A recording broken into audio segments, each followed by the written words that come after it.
Los comentarios y opiniones vertidos en el siguiente programa son de exclusiva responsabilidad de sus coproductores e invitados. Programa clasificación O, de opinión. Categoría A, apto para todo público. Otro relato dominical.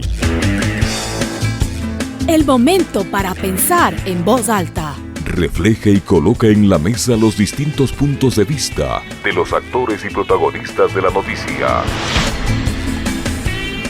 La disputa con la realidad. El sentimiento para conectar. Otro relato dominical. Con Orlando Pérez. Bienvenidos. Hola, ¿qué tal? Bienvenidos y bienvenidas a otro relato. Ahora aquí en la Feria del Libro, la Feria Internacional del Libro de Quito, en este año 2025, que es muy importante que lo tengamos como un espacio para el encuentro, para la conversación, para la lectura, para la compra, para el intercambio también de ideas, que es lo que provocan los libros. Y nos va a acompañar una de las personas que admiro profundamente, a la que le he leído con pasión y además con mucho respeto y admiración, por supuesto. Ella es Liliana Hecker, escritora argentina que nos visita, que está aquí con nosotros. Bienvenida, Liliana, ¿qué tal? Muy bien, Orlando, muy contenta de estar acá en Quito, esta ciudad que es bellísima. Primera vez me decías. Primera vez en Quito, pero volveremos con Sí, Ernesto, mi claro. marido, porque ustedes además son increíbles, de cordiales, de simpáticos, así que estamos muy contentos. Muchas gracias por estar con nosotros. Y una de las cosas que llama la atención es que en estas épocas, en estos tiempos, parece que escribir libros y leer se ha vuelto como una especie complicada, porque lo que domina es la banalidad. Hay gente que se vanagloria de no leer libros, que dice que no le hace falta. ¿Cómo entender en este siglo XXI, año 2025, la lectura, la escritura y la publicación de libros en medio de un mundillo que gira alrededor de la banalidad? Bueno, yo creo que hay una banalidad premeditadamente impuesta por el poder. ¿Ya? Cuanto más ignorantes seamos, más fácil va a ser imponer lo que los poderosos quieren. Uh-huh. Entonces, sin duda, es una política que les conviene muchísimo. Claro. Entonces, y por supuesto no son tontos.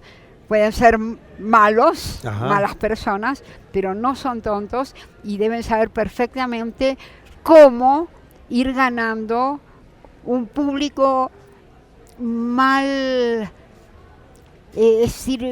informado. Mal informado. Y que además se pierde profundamente el espíritu crítico de la gente, porque si algo ayuda a la lectura es que a la gente tenga ideas propias, pero cuando no la lee se deja invadir o habitar por ideas que no son propias. Que no son propias y que están provocadas tal vez de una manera que les resulta tentadora o que les resulta fácil.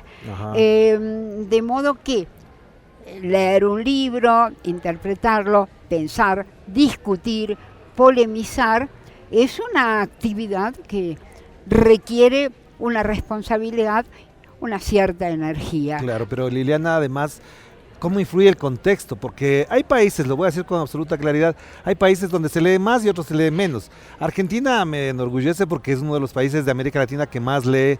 En Ecuador, lamentablemente, esa situación no es así.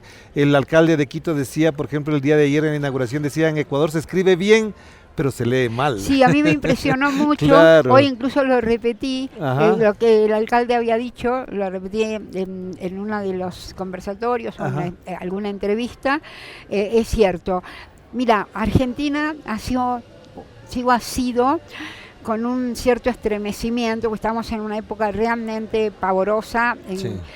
Ha sido un país en que realmente se leyó mucho. Sí. La generación a la que yo pertenezco, tengo 82 años, pertenezco a la dorada generación del 60, pero aún cuando éramos chicos, no digo que todos, pero los chicos habitualmente leíamos para los cumpleaños, nos regalábamos libros. Bueno, yo fui una lectora desde muy chiquita, pero mis amigas leían. Y en la generación del 60 se leía tanto. Y se publicaba y se discutía. Los escritores, escúchame, Orlando, yo publiqué mi primer libro cuando tenía 23 años.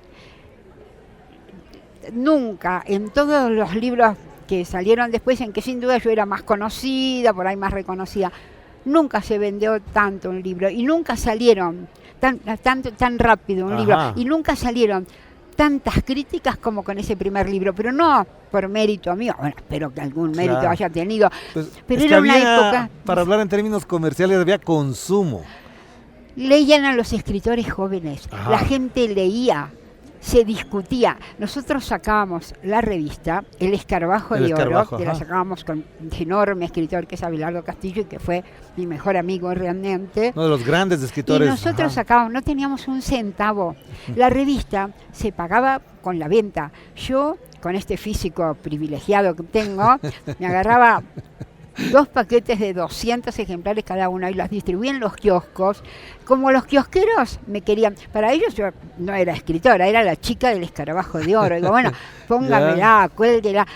Y se vendían, mira, te doy un ejemplo, había un kiosco, Pedro Cirela era el dueño, que estaba enfrente de un cine que se llamaba Películas Hermosas, el cine Lorraine.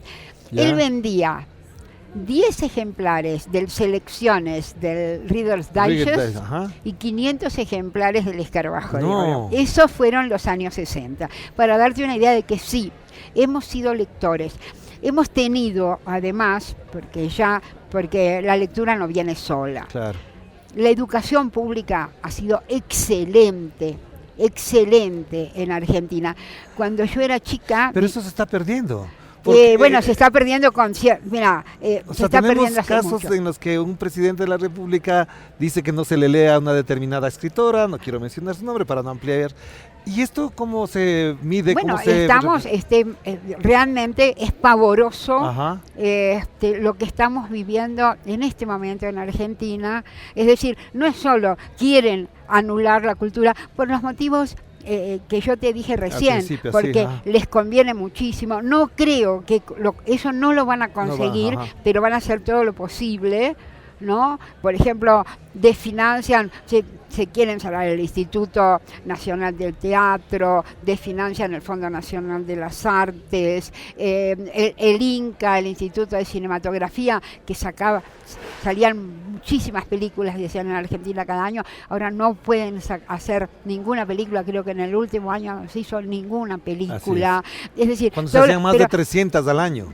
Exactamente. Claro, pero eso es lo que atañe a la cultura, que yo creo que va a seguir sobreviviendo y resistiendo. Hay cosas mucho más perversas, porque están desfinanciando al Garrahan, que es el hospital ejemplo, no solo en Argentina, en Latinoamérica, para los chicos, es decir, ahí se cura el cáncer, ahí se hacen realmente trasplantes, es decir, están para que desfinancien un hospital para chicos que tienen problemas graves y que solucionan esos problemas. Bueno, uno siente, ¿qué están queriendo? Quieren a los jubilados no pueden ni siquiera protestar. Y protestan, los reprimen. Claro. El Estado interviene nada más que para reprimir en este momento. El Estado no se ocupa de otra cosa. Eso lo hacen muy bien. La pregunta que sería clave es, ¿qué va a pasar con Milei en la cultura y el arte argentino? En la cultura y el arte argentino, yo creo, la gente tiene menos plata para comprar libros. Increíblemente siguen abriéndose nuevas librerías. Increíblemente las editoriales independientes, que son excepcionales y que publican a los jóvenes escritores, que por ahí a ellos no los publican en las grandes editoriales, siguen existiendo. Es decir, y una cosa que yo pude comprobar, y lo sigo comprobando en 45 años que di talleres, sigue habiendo creadores, siguen apareciendo jóvenes escritores. Yo espero que la cultura dure más que Milei. Ojalá sea así. Y en este caso particularmente, ¿cómo llega a esta etapa de la vida Liliana Hecker, tomando en cuenta una enorme trayectoria, una actividad vertiginosa, a ratos, intensa de la vida literaria? ¿Cómo diferenciar la vida literaria del ejercicio literario?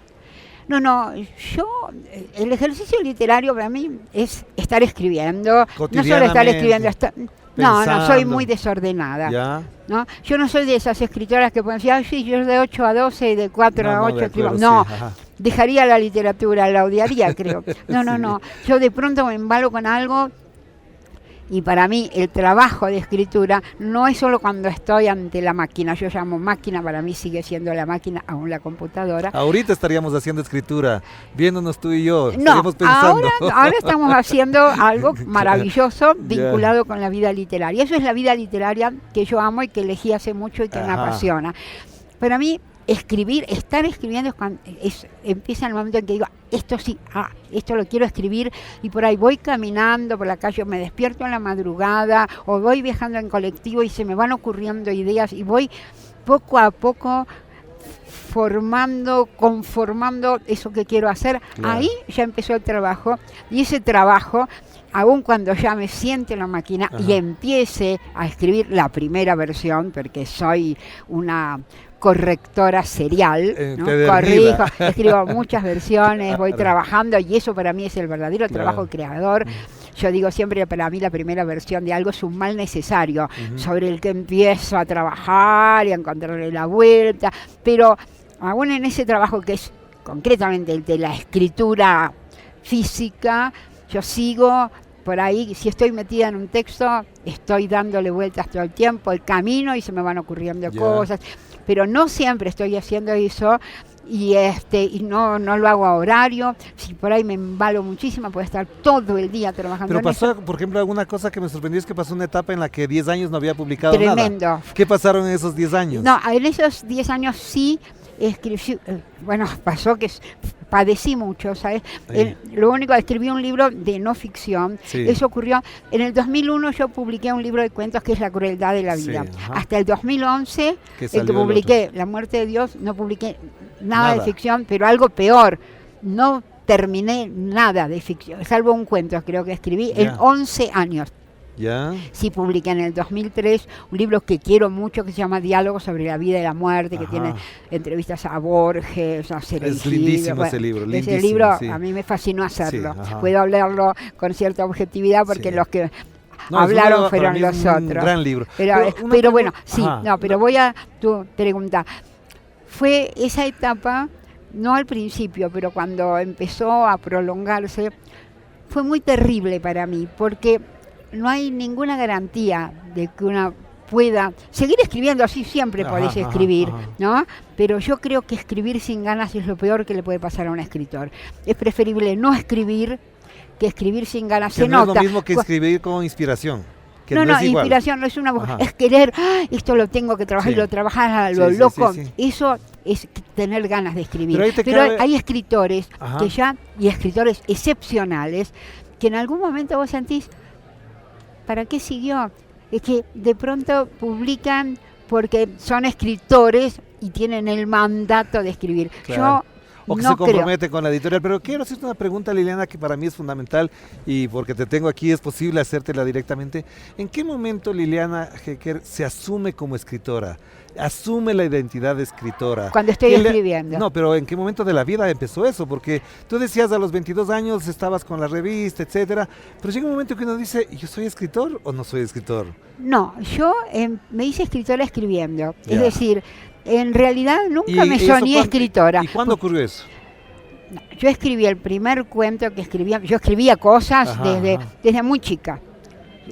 Yo me desahogaba, me desbordaba escribiendo, escribía poemas, escribía, cuentos, textos. No, nunca había escrito un cuento, no escribí ficción. Escribí, cuando tenía 15 años sí inventé un género literario que lo llamé túngele. El túngele mío se llamaba ¿Te gustan las aceitunas? Y ahí sí, aunque yo no me planteaba que era una ficción, era alguien que se sentía escritor. Escribí en tercera persona, lo que es una persona muy literaria. Yo no era consciente de eso. Lo escribí porque tenía ganas de escribirlo y gustó. Me acuerdo que cuando yo entré al Grillo de Papel y llevé mi carpeta y Abelardo le leyó, a Abelardo Castillo le gustó muchísimo ese texto.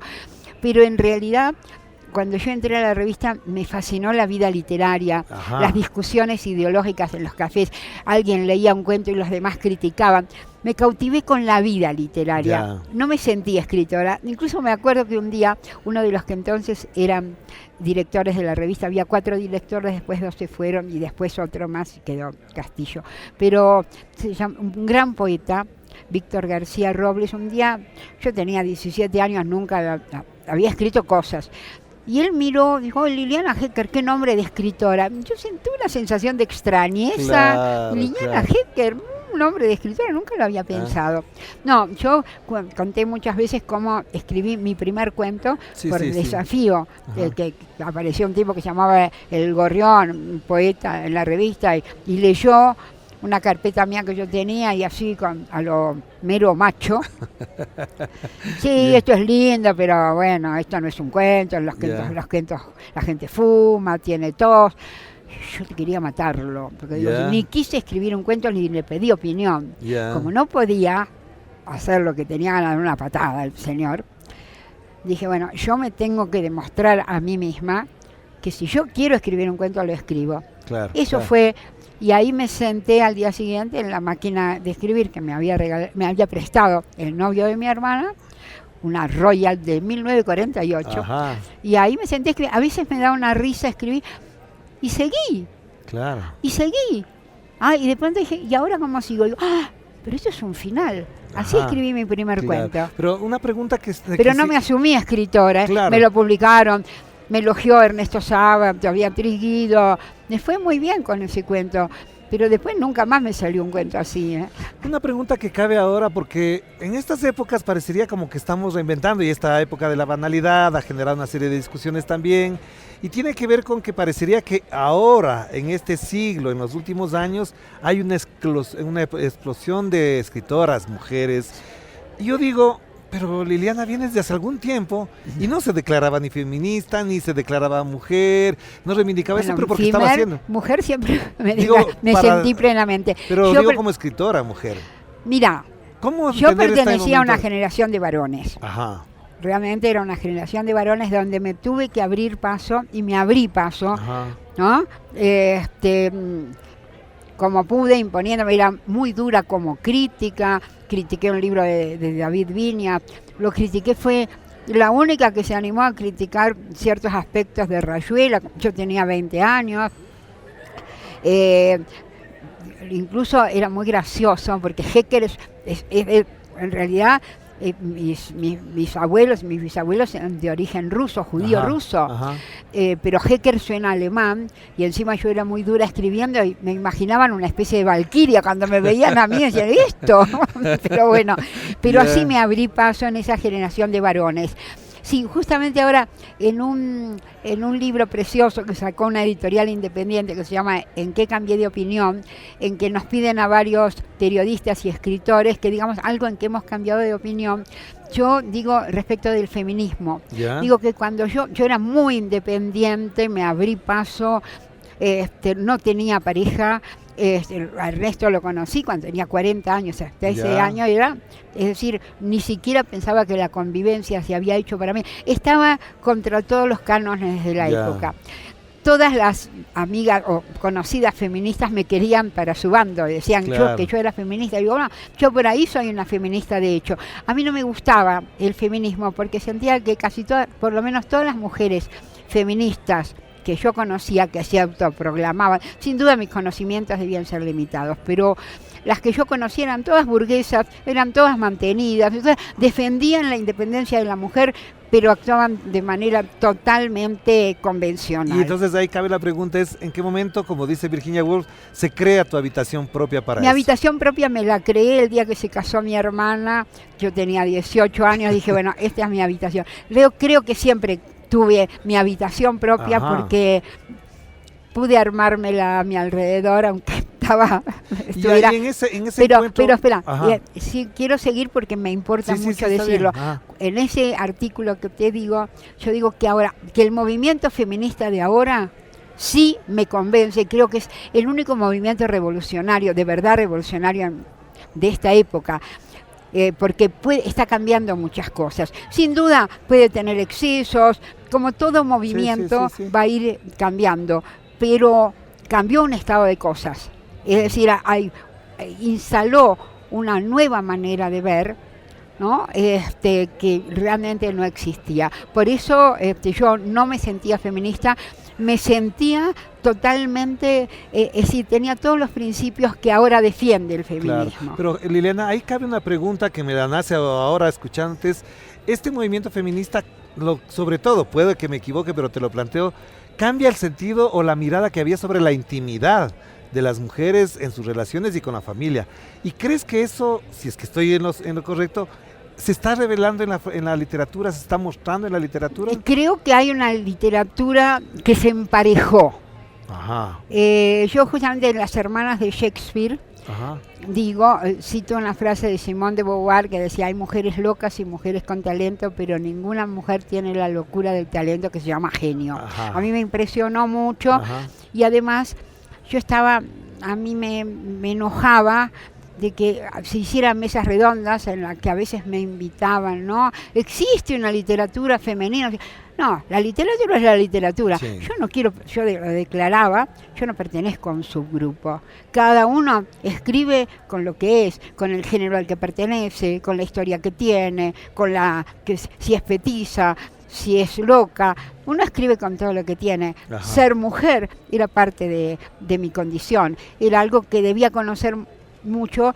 Digamos, casi todos mis personajes principales son mujeres. Claro. Ajá. Me salía, no es que yo me lo haya propuesto por una cuestión así es, ideológica, es así. Me sentía plenamente mujer y justamente sentía que ser mujer no impide ser inteligente, no impide discutir, no impide hacer lo que a uno se le canta, no impide considerar a la maternidad no como una fatalidad, sino como una elección. Consideraba que eso era ser mujer. Pero lo que pasa es que ni lo puedo, es decir, me miraban así cuando yo decía yo no quiero tener hijos, pero amo a los chicos, Ajá. los sigo amando entrañablemente.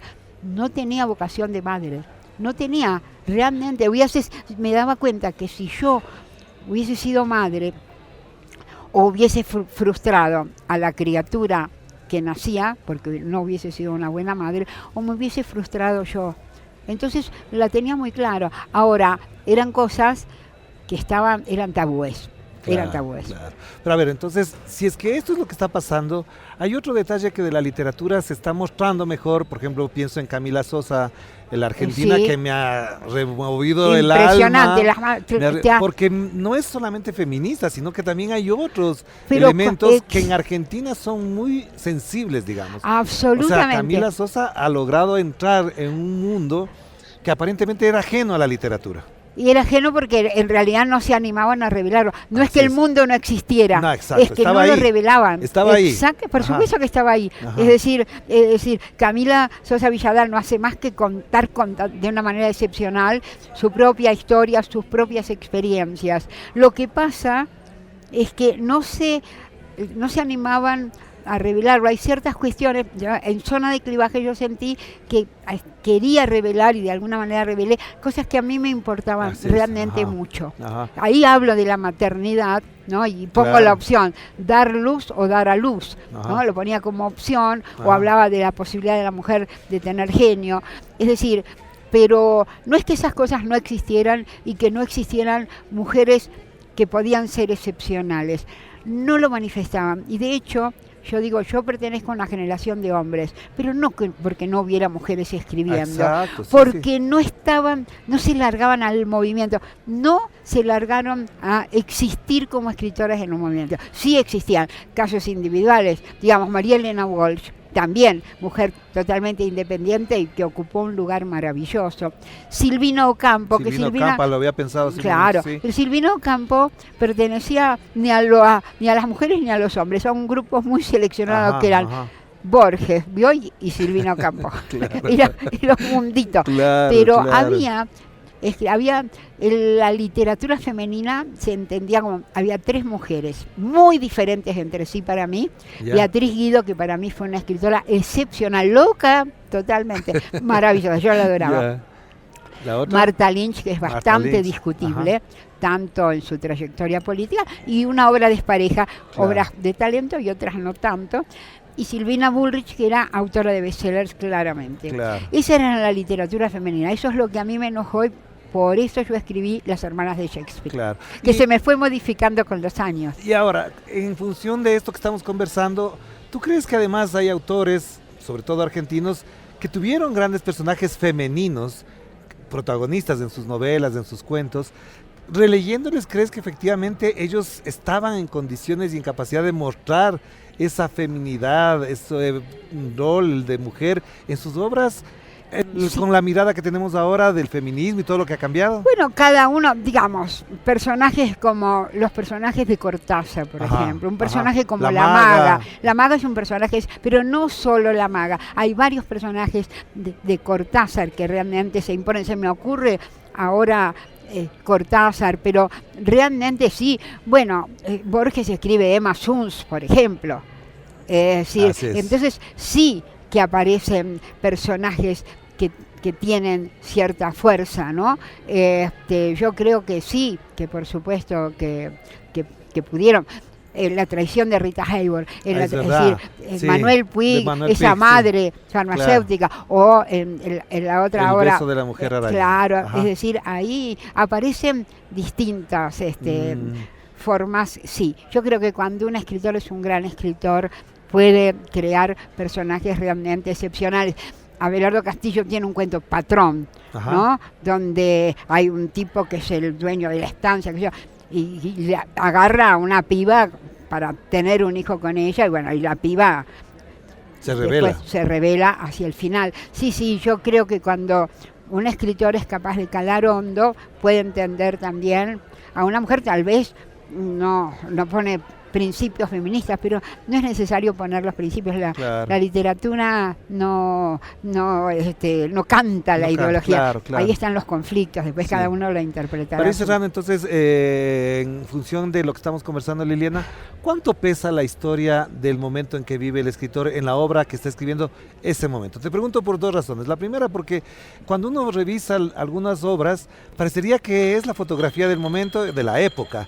Y otros, en cambio, que parece que están hablando de otro mundo. El caso de Borges, mucha gente ha dicho en qué mundo vivía él, que no se reflejaba. Sin En tu embargo, caso, sí. ¿cuánto ha pesado la historia de los 60, de los 70, de los 80 en tu producción literaria? Mira, yo de manera directa, yo estoy segura de que no sé en los cuentos, sin duda en los cuentos se debe poder rastrear ciertas cuestiones de época. Ajá. No lo Hay un libro analicé, tuyo que pero ahorita se me digamos, olvidó. en las novelas sin duda sí. Ajá. En Zona de Clivaje está ubicada la época, y aunque yo no tomo lo político específicamente, pero está ubicada la época y está de manera muy clara en el fin de la historia. El fin de la historia Es sí el fin de está la dictadura. Claro, es un caso que ocurre durante la dictadura, es decir, está el fin de la dictadura y toma un caso de una guerrillera que fue secuestrada, una historia muy particular. Sí, Ahí el peso de la historia es fundamental. No existe esa novela sin el contexto histórico determinado, ¿no? Claro. Por eso yo creo que hay temas que imponen el contexto histórico. Y hay otros temas en que seguramente de algún modo se filtra en el lenguaje, tal vez, en algún hábito que uno va contando. Sin duda alguno que se proponga indagarlo, bueno, podría descubrir en mis cuentos de chicos, por ejemplo, los años 40 o 50. En fin, creo que es posible en una obra rastrear la época en que fue escrito. Claro que sí. Pero Liliana, no quiero dejar de tocar algo que es está parte de tu trayectoria, de tu reconocimiento también, es ser maestra, tallerista. Han pasado un montón de escritores. Maravilloso. Unos que han seguido en la carrera, otros que no. El hecho de escribir con otros, de participar de la escritura de otros, ¿cómo te transforma a ti como escritora? No, yo no escribo con otros. Es decir, cuando te presentan los textos, sí. No, yo no escribo con otros. Yo Es decir, trato de ver qué quiere hacer el otro, con qué se propone hacer el otro, y en la medida de lo posible orientarlo, porque si eso no expresa lo que él quiere expresar. A mí me importa mucho que los que vienen al taller no escriban como yo quiero que se escriba, sino como ellos quieren escribir. Entonces los oriento. No escribo con otros y trato de que el otro aprenda su oficio a través de ciertas sugerencias que yo y que el grupo hace. El taller es obra también no solo de quien coordina, sino de todos los que vienen. Es un grupo, claro. Y el grupo tiene características muy particulares. Para terminar, entonces, esta explosión también de talleres, de maestrías, de licenciaturas de escritura creativa, ¿valen la pena o es parte de un mercado que se ha generado? ¿Y hasta dónde todo eso ha mejorado la producción literaria? Yo no generalizaría. Yo tengo un trabajo sobre los talleres.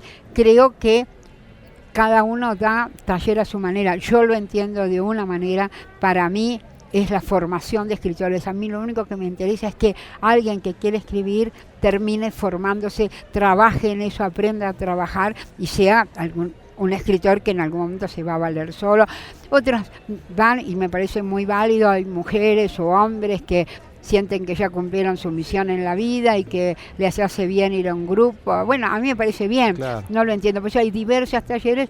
La de escritura creativa, bueno, hay gente que lo aprovecha muy bien, yo conozco gente que lo aprovecha muy bien y otros que no. Claro. No me parece mal que existan. En Estados Unidos, por ejemplo, los autores excepcionales han ido y se han formado con otros escritores también excepcionales y no les ha hecho nada, no les ha hecho mal. Ahora, una frase de tu libro dice que escribir es una forma de conocer. ¿De qué manera le podemos explicar a nuestra audiencia que escribir también es conocer y aprender?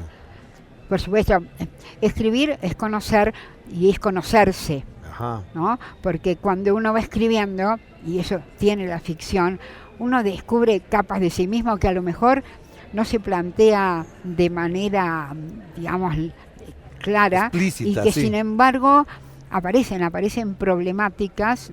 Ahora no me quiero extender porque da para mucho y tendría muchos ejemplos, en que una de pronto escribe ciertas cuestiones que a lo mejor no se planteó de manera clara y de manera explícita, pero que son conflictos que aparecen en la literatura. Claro, sí. Muchísimas gracias, Liliana, de verdad. Muchas gracias, qué gusto conocerte. Me encantó. Bienvenida a Quito, disfruta de esta estancia aquí. Voy a disfrutar muchísimo, así que bueno, muchas gracias, Orlando. Y gracias a ustedes por acompañarnos en este otro relato a propósito de la Feria Internacional del Libro en Quito. Aquí, en junio del año 2025, hemos conversado con Liliana Hecker, que además me enorgullece poderla conocer, pero al mismo tiempo me está obligando a leerle más de lo que le he leído. Así que compartan conmigo, compartan sus libros, ustedes lo van a ver aquí, algunos de sus libros en pantalla, y estaremos pendientes también de otras reflexiones con otros autores y también de otros tipos de pensamientos aquí, en otro relato. Cuídense mucho, que la pasen bien. Chao, chao.